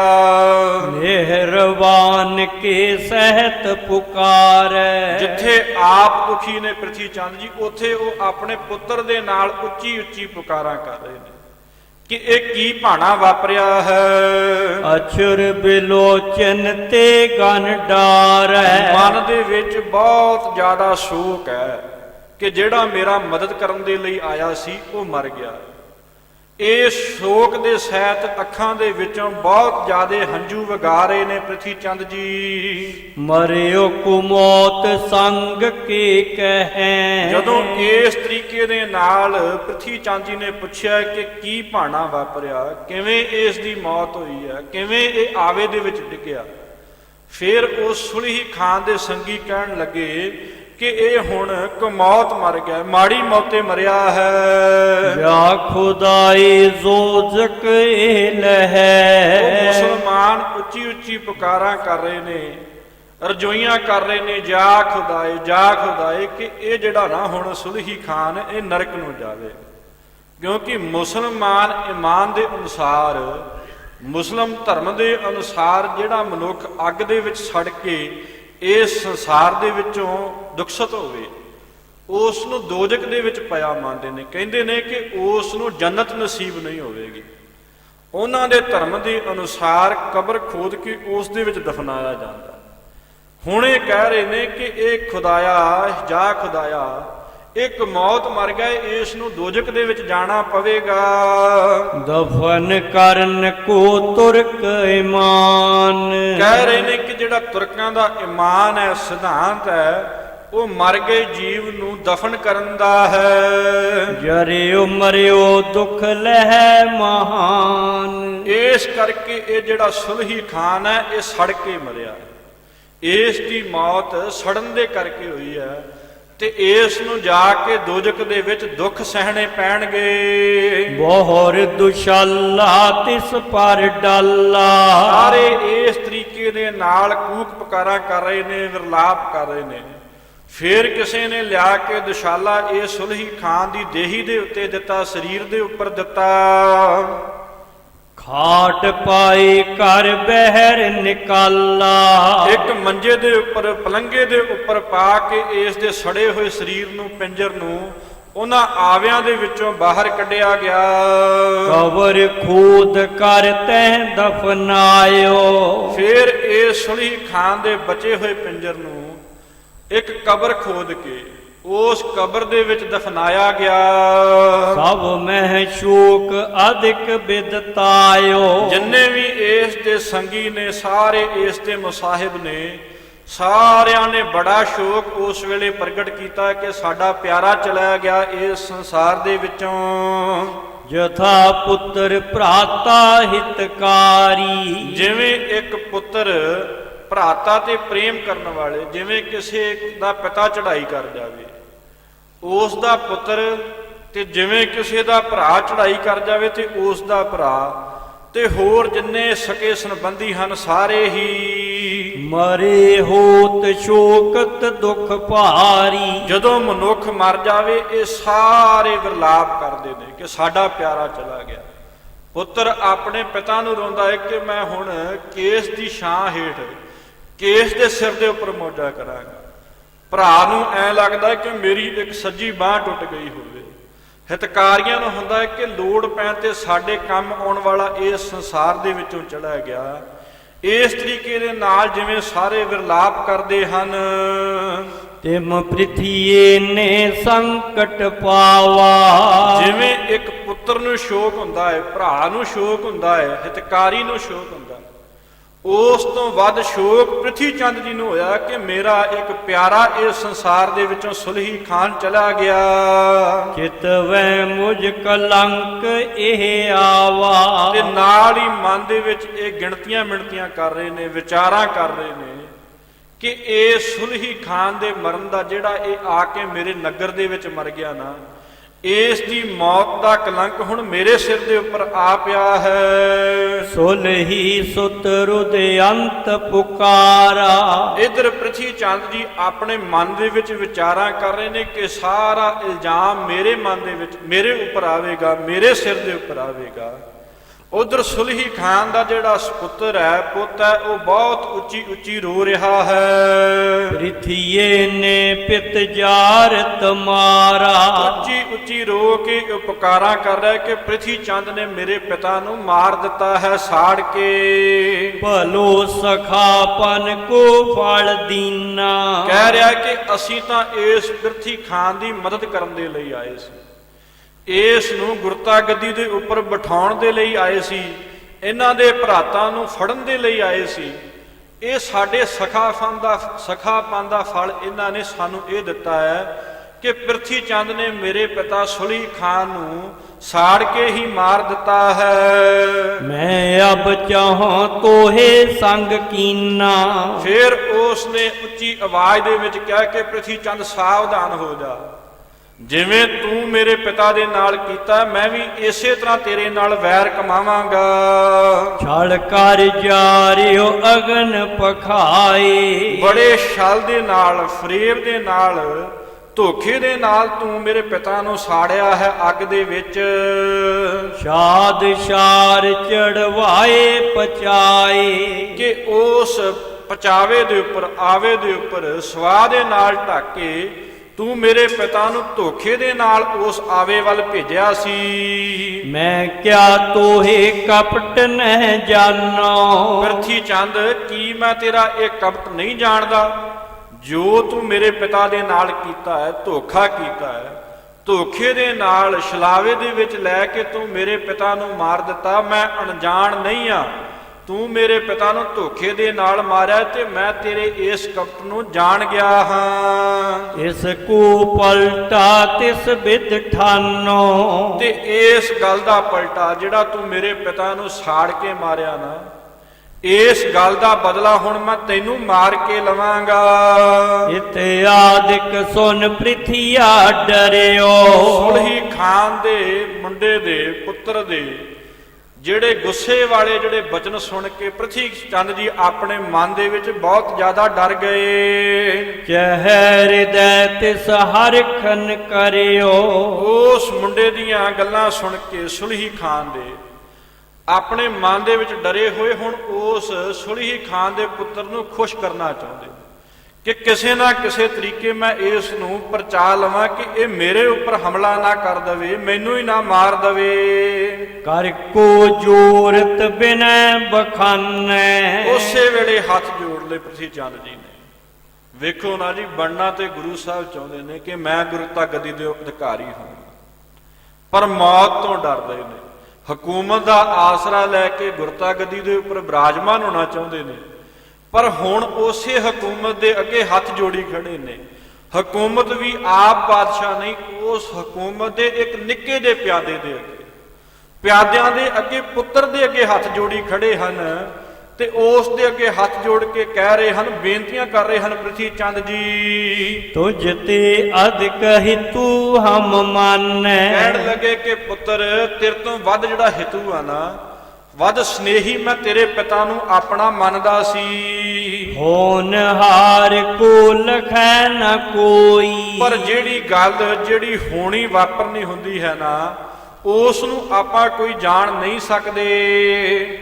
ਅਚਵਤ ਸੁਦਾ ਹਲਾਹਲ ਹੋਈ। ਕਈ ਵਾਰ ਪ੍ਰਿਥੀ ਚੰਦ ਜੀ ਹੁਣ ਪੋਲੀਆਂ ਪੋਲੀਆਂ ਮਿੱਠੀਆਂ ਮਿੱਠੀਆਂ ਗੱਲਾਂ ਕਰਦੇ ਨੇ ਕਿ ਕਿਧਰੇ ਮੇਰੇ ਉੱਪਰ ਇਹ ਕਹਿਰ ਮਾਨ ਨਾ ਹੋ ਜਾਵੇ। ਮਿੱਠੀਆਂ ਮਿੱਠੀਆਂ ਗੱਲਾਂ ਕਰ ਰਹੇ ਨੇ ਕਿ ਪੁੱਤਰ, ਕਈ ਵਾਰ ਛਕਿਆ ਹੋਇਆ ਅੰਮ੍ਰਿਤ ਨਾ ਉਹ ਜ਼ਹਿਰ ਬਣ ਜਾਂਦਾ ਹੈ। ਪਾਲੇ ਧੀਨ ਦੂਧ ਕੇ ਲੈਵੇ। ਆਪਾਂ ਇੱਕ ਗਾਂ ਪਾਲਦੇ ਆ, ਗਾਂ ਪਾਲ ਕੇ ਇਹ ਖੁਆਇਸ਼ ਕਰਦੇ ਆ ਕਿ ਇਸ ਗਾਂ ਦਾ ਦੁੱਧ ਆਪਾਂ ਪੀਵਾਂਗੇ। ਜਿਮ ਹੋਏ ਸ਼ੇਰ ਉੱਠੇ ਤਨ ਖੈਬੇ। ਪਰ ਕਈ ਵਾਰ ਜਿਹੜੀ ਗਾਂ ਹੈ ਉਹ ਸ਼ੇਰ ਵਾਂਗ ਰੂਪ ਧਾਰਨ ਕਰ ਲੈਂਦੀ, ਉਸ ਰੂਪ ਧਾਰਨ ਨੂੰ ਕਰਕੇ ਐਸੀ ਛੜ ਮਾਰਦੀ ਹੈ ਕਿ ਬੰਦੇ ਦੀ ਮੌਤ ਹੋ ਜਾਂਦੀ ਹੈ। ਇਸ ਤਰੀਕੇ ਦੇ ਨਾਲ ਜਿਹੜਾ ਸਰੀਰ ਹੈ ਉਹ ਨਾਸ਼ ਹੋ ਜਾਂਦਾ ਹੈ ਗਾਂ ਦੀ ਛੜ ਖਾਣ ਦੇ। ਗਾਂ ਪਾਲੀ ਤੇ ਦੁੱਧ ਪੀਣ ਦੇ ਲਈ ਸੀ, ਪਰ ਉਸ ਗਾਂ ਦੀ ਛੜ ਨੇ ਸਾਨੂੰ ਮਾਰ ਦਿੱਤਾ। ਇਸ ਕਰਕੇ ਪੁੱਤਰ, ਆਪਾਂ ਇਸ ਜਿਹੜੀ ਹੋਣੀ ਹੈ ਇਸ ਨੂੰ ਜਾਣ ਨਹੀਂ ਸਕਦੇ। ਕਿਉਂ ਕਹੋਂ ਕਹਾਂ ਕੁਛ ਬਾਤ ਨ ਕਹਿਬੇ। ਤੇ ਜਿਹੜੀ ਹੋਣੀ ਹੁੰਦੀ ਹੈ ਉਸ ਦੇ ਬਾਬਤ ਹੁਣ ਮੈਂ ਤੈਨੂੰ ਕੀ ਕਹਾਂ। ਮੁਝ ਤਜ ਚੜਿਓ ਤੁਰਤ ਪਾ ਦੇਵੇ। ਕਹਿਣ ਲੱਗਾ ਕਿ ਪੁੱਤਰ, ਤੇਰਾ ਪਿਤਾ ਮੈਨੂੰ ਛੱਡ ਕੇ ਨਾ, ਮੈਂ ਥੱਲੇ ਲਘੂ ਸ਼ੰਕਾ ਕਰਨ ਲੱਗਾ ਸੀ। ਲਘੂ ਸ਼ੰਕਾ ਕਰਦੇ ਨੂੰ ਛੱਡ ਕੇ ਆਪ ਉਹ ਬੜੀ ਛੇਤੀ ਦੇ ਨਾਲ ਇਹਨਾਂ ਆਵਿਆਂ ਦੇ ਉੱਪਰ ਆ ਚੜਿਆ ਤੇ ਇਹਨਾਂ ਆਵਿਆਂ ਦੇ ਵਿੱਚ ਆ ਕੇ ਸੜ ਗਿਆ। ਅਪਰ ਅਨੇਕ ਦੀਨਤਾ ਲਹਿ ਲਹਿ। ਹੋਰ ਬੜੇ ਤਰੀਕਿਆਂ ਦੇ ਨਾਲ ਆਪਣੇ ਆਪ ਨੂੰ ਨਿਮਾਣਾ ਜਾ ਕਰਕੇ, ਆਪਣੇ ਆਪ ਨੂੰ ਗਰੀਬ ਵਿਖਾ ਕੇ ਕਿ ਮੈਂ ਤੇਰਾ ਸੰਗੀ ਆ, ਮੈਂ ਤੇਰੇ ਅਧੀਨ ਆ, ਇਸ ਤਰੀਕੇ ਦੇ ਨਾਲ ਆਪਣਾ ਆਪ ਨੀਵਾਂ ਵਿਖਾ ਕੇ ਸਮਝਾਵਤ ਬਹੁ ਭਾਂਤਿਨ ਕਹਿ ਕਹਿ। ਬੜੀਆਂ ਜਿਹੜੀਆਂ ਗੱਲਾਂ ਨੇ ਉਹ ਮਿੱਠੀਆਂ ਮਿੱਠੀਆਂ ਬੜੇ ਤਰੀਕੇ ਦੇ ਨਾਲ ਸਮਝਾ ਰਹੇ ਹਨ ਪ੍ਰਿਥੀ ਚੰਦ ਜੀ ਸੁਲਹੀ ਖਾਨ ਦੇ ਪੁੱਤਰ ਨੂੰ। ਤਿਨ ਸੰਗਨ ਕੋ ਗਨ ਧਨ ਦੀਨੋ। ਇਸ ਤੋਂ ਇਲਾਵਾ ਜਿੱਥੇ ਗੱਲਾਂ ਦੇ ਨਾਲ ਸਮਝਾਇਆ ਪ੍ਰਿਥੀ ਚੰਦ ਜੀ ਨੇ, ਉੱਥੇ ਜਿਹੜੇ ਸੁਲਹੀ ਖਾਨ ਦੇ ਮੁਸਾਹਿਬ ਨੇ, ਸੁਲਹੀ ਖਾਨ ਦੇ ਸੰਗੀ ਨੇ, ਉਹਨਾਂ ਸਾਰਿਆਂ ਨੂੰ ਖੁਸ਼ ਕਰਨ ਦੇ ਲਈ ਕਿ ਇਹ ਹੋਰ ਇਸ ਬਲਦੀ ਦੇ ਵਿੱਚ ਘਿਓ ਨਾ ਪਾਉਣ, ਕਿਧਰੇ ਮੇਰੇ ਉੱਪਰ ਹੋਰ ਉਸ ਸੁਲਹੀ ਖਾਨ ਦੇ ਪੁੱਤਰ ਨੂੰ ਕਹਿਰਵਾਨ ਨਾ ਕਰ ਦੇਣ, ਇਸ ਲਈ ਇਹ ਸਾਰੇ ਸੰਗੀਆਂ ਨੂੰ ਬਹੁਤ ਜ਼ਿਆਦਾ ਧਨ ਦੇ ਰਹੇ ਹਨ ਪ੍ਰਿਥੀ ਚੰਦ ਜੀ। ਨੀਠ ਨੀਠ ਪਰਚਾਵਨ ਕੀਨੋ। ਹੌਲੀ ਹੌਲੀ ਬੜੇ ਤਰੀਕਿਆਂ ਦੇ ਨਾਲ ਪਰਚਾ ਲਿਆ ਪ੍ਰਿਥੀ ਚੰਦ ਜੀ ਨੇ ਸੁਲਹੀ ਖਾਨ ਦੇ ਪੁੱਤਰ ਨੂੰ। ਅਪਰ ਦੁਸ਼ਾਲੇ ਬਸਤਰ ਅਸ਼ੇਰੇ। ਧਨ ਤੋਂ ਇਲਾਵਾ ਪ੍ਰਿਥੀ ਚੰਦ ਜੀ ਨੇ ਹੋਰ ਬੜੇ ਜਿਹੜੇ ਮਹਿੰਗੇ ਮਹਿੰਗੇ ਬਸਤਰ, ਬੜੇ ਅਮੋਲ ਵਾਲੇ, ਜਿਨ੍ਹਾਂ ਦਾ ਕੋਈ ਮੁੱਲ ਹੀ ਨਹੀਂ, ਐਸੇ ਜਿਹੜੇ ਬਸਤਰ ਤੇ ਦੁਸ਼ਾਲੇ ਦਿੱਤੇ ਹਨ। ਬਾਜੀ ਚਪਲ ਜੋ ਮੋਲ ਬਡੇਰੇ। ਜਿਹੜੇ ਬਹੁਤ ਸੁੰਦਰ ਘੋੜੇ ਹਨ, ਰਣ ਦੇ ਮੈਦਾਨ ਦੇ ਵਿੱਚ ਬੜੀ ਚੰਚਲਤਾ ਨਾਲ ਚੱਲਣ ਵਾਲੇ ਹਨ, ਚਾਲ ਜਿਨ੍ਹਾਂ ਦੀ ਬਹੁਤ ਸੋਹਣੀ ਹੈ, ਐਸੇ ਜਿਹੜੇ ਘੋੜੇ ਨੇ ਉਹ ਪ੍ਰਿਥੀ ਚੰਦ ਜੀ ਨੇ ਦਿੱਤੇ ਹਨ ਉਸ ਵੇਲੇ ਸੁਲਹੀ ਖਾਨ ਦੇ ਪੁੱਤਰ ਨੂੰ। ਦਰਬ ਸਮੇਤ ਬਿਨੈ ਬਹੁ ਕੀਨ। ਬਹੁਤ ਜ਼ਿਆਦਾ ਧਨ ਉਸ ਵੇਲੇ ਸੁਲਹੀ ਖਾਨ ਦੇ ਪੁੱਤਰ ਨੂੰ ਦਿੱਤਾ ਹੈ। ਸੁਲਹੀ ਸੁਤ ਕੋ ਪ੍ਰਿਥੀਏ ਦੀਨ। ਪ੍ਰਿਥੀ ਚੰਦ ਜੀ ਨੇ ਸੁਲਹੀ ਖਾਨ ਦੇ ਪੁੱਤਰ ਨੂੰ ਬਹੁਤ ਜ਼ਿਆਦਾ ਧਨ ਦਰਬ ਦਿੱਤਾ ਉਸ ਸਮੇਂ। ਕੋ ਦਿਨ ਰਹਿ ਕਰ ਦਿੱਲੀ ਗਇਓ। ਫੇਰ ਕੁਝ ਦਿਨ ਸੁਲਹੀ ਖਾਨ ਦਾ ਪੁੱਤਰ ਆਪਣੀ ਸੈਨਾ ਦੇ ਨਾਲ ਪ੍ਰਿਥੀ ਚੰਦ ਜੀ ਦੇ ਕੋਲ ਰਿਹਾ। ਕੋਲ ਰਹਿ ਕੇ ਕੁਝ ਦਿਨ ਫਿਰ ਦਿੱਲੀ ਵੱਲ ਰਵਾਨਗੀ ਲਈ। ਜਹਾਂਗੀਰ ਕੇ ਟਿਗ ਕਹਿ ਦਿਓ। ਜਾ ਕੇ ਬਾਦਸ਼ਾਹ ਜਹਾਂਗੀਰ ਦੇ ਦਰਬਾਰ ਦੇ ਵਿੱਚ ਇਹ ਗੱਲ ਕਹਿ ਦਿੱਤੀ ਸੁਲਹੀ ਖਾਨ ਦੇ ਪੁੱਤਰ ਨੇ।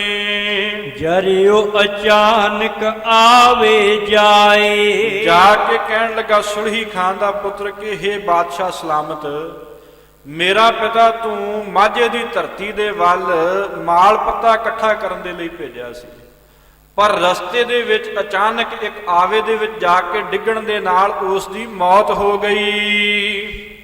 ਜਰਿਓ ਅਚਾਨਕ ਆਵੇ ਜਾਏ। ਅਚਾਨਕ ਜਾ ਕੇ ਉਹ ਆਵੇ ਦੇ ਵਿੱਚ ਡਿੱਗ ਪਿਆ ਤੇ ਉਸ ਦੀ ਮੌਤ ਹੋ ਗਈ। ਹੋਨ ਹਾਰ ਨਹਿ ਮਿਟੈ ਕਦਾਈ। ਬਾਦਸ਼ਾਹ ਸਲਾਮਤ ਜਿਹੜੀ ਹੋਣ ਵਾਲੀ ਹੁੰਦੀ ਨਾ, ਉਹ ਕਦੀ ਮਿਟਦੀ ਨਹੀਂ ਹੈ।